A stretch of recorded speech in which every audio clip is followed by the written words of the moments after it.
If you're on market, there's really only one media moment, and the bulk of what we do has to be in the 12 months leading up to it.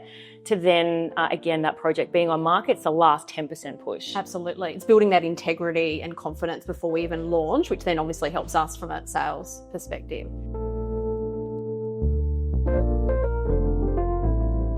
We're in a market where the consumer is incredibly uneasy about buying off the plan. How important is it for a developer to put investment into their corporate brand and positioning? 3 years ago, a buyer would have been in market for about 8 months of consideration before converting. The latest stats from REA is that that's now moved to 22 months. So it's almost triple the amount of time that a buyer is really doing their due diligence. There is a lot of product in the market. So they are in a consideration phase for a really, really long time. They're doing a lot of their own research. So, that face-to-face time with the agents to get comfortable with the project, super, super important. Yeah. Then they're also going away and they're doing their own research and making sure that the builder and the developer that are on board are trusted. Have they delivered projects? If they are doing their own research and there's no corporate brand presence, that's going to say alarm bells for a buyer. 100%. It also helps us if they've already got strong corporate positioning in market, they've got an online presence through website, socials, PR, whatever it may be, it actually then conditions them before we actually get them in. It makes our sales journey a lot stronger as well. A lot of what we do is reactive commentary. Journalists are always looking for stories on trends, on what's happening with audience segments, migration, how is that playing out in the landscape? So a lot of what we do for clients is actually positioning them for commentary in the off months when they're not launching projects. They've maybe got projects in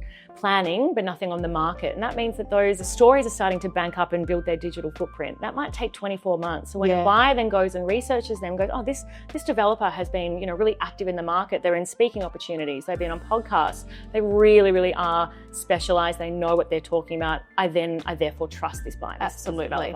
Developers need to think about themselves as a publishing house. And we always say that to our clients. You need to think of yourself as a sales business. We are actually looking at the media as a bit of a gatekeeper for how you want to talk about your project, which is why, I think the biggest evolution of a property marketing campaign is looking at a developer as their own source of publishing and creating their own media moments, but with their own channels. Yeah. So I'm always saying to clients, make sure you have an established LinkedIn presence, make sure you have an established Facebook presence, Instagram presence, because those buyers are going to be following you for years before they actually make a conversion into a sale. For them to build their database and their presence in market so that they can sell a portion of their product without actually having to go through paid media channels. Paid media is so important, but it plugs in at the last component.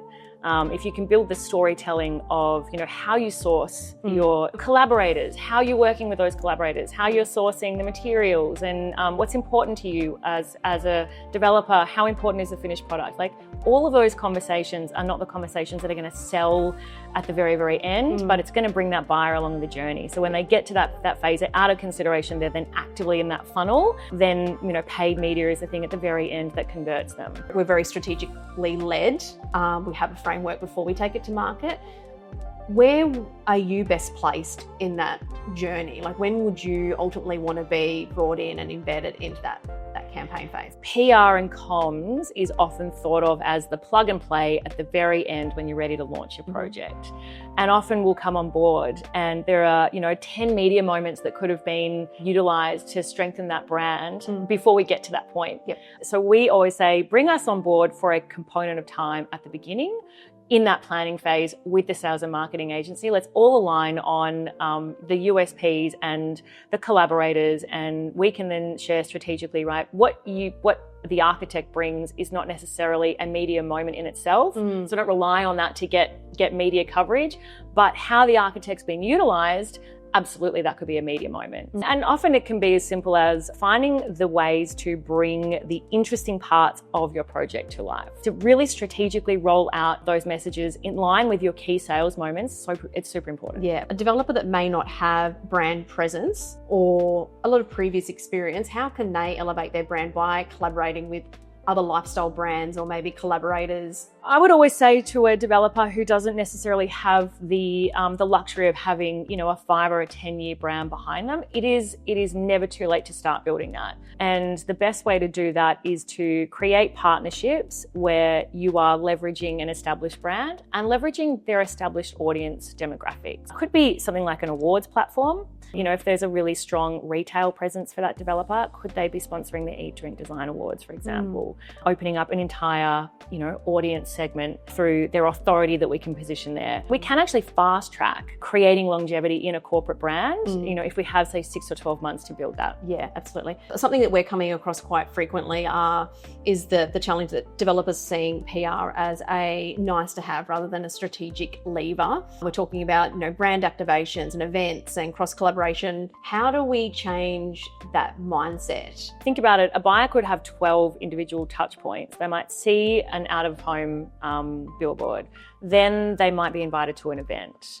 Then they're reading something in a newspaper about a project that, you know, is getting approved. It's already in their mind, you know, what that project is. Then 6 months later, they'll see a piece of content, or they'll be following that person on LinkedIn, and an agent will reshare that piece of content. They'll see that. Finally, they're in market and they already know the name of the project. They'll Google it. Bang, that is attributed to a Google lead. Yep. We always say to our clients, think of PR not as a sales tool, because we simply cannot report on a lead the way that a sales agent can, and a conversion. Yeah. Think of it as a brand tool. So when you invest money in creating a brand, you're investing a significant amount of money to make sure that your brand is aligned with the product that you're selling. Yeah. That's how we are positioning the PR and communications component of it. It is a brand positioning tool. Absolutely. What are 5 top tips you would give a developer that perhaps hasn't used a marketing communications agency from a PR or, I suppose, a brand perspective before? Yeah, I would say number one, your corporate brand is the brand that has the longevity in market. So investing in that corporate brand rather than plugging in the project on market campaign is so important. Looking at yourself as a publishing house as well, and unlocking the vast amount of opportunities that are created when you are bringing an audience along and building your own audience and building your own brand. Not being afraid to utilize paid media spend to unlock those publications that are not available to you with organic PR. And getting you in early. Getting us in early. Get you in early. Seat at the table, the strategy component. Well, you always have a seat at our table. Ah, thanks. Thank you so much, Ab. Appreciate it.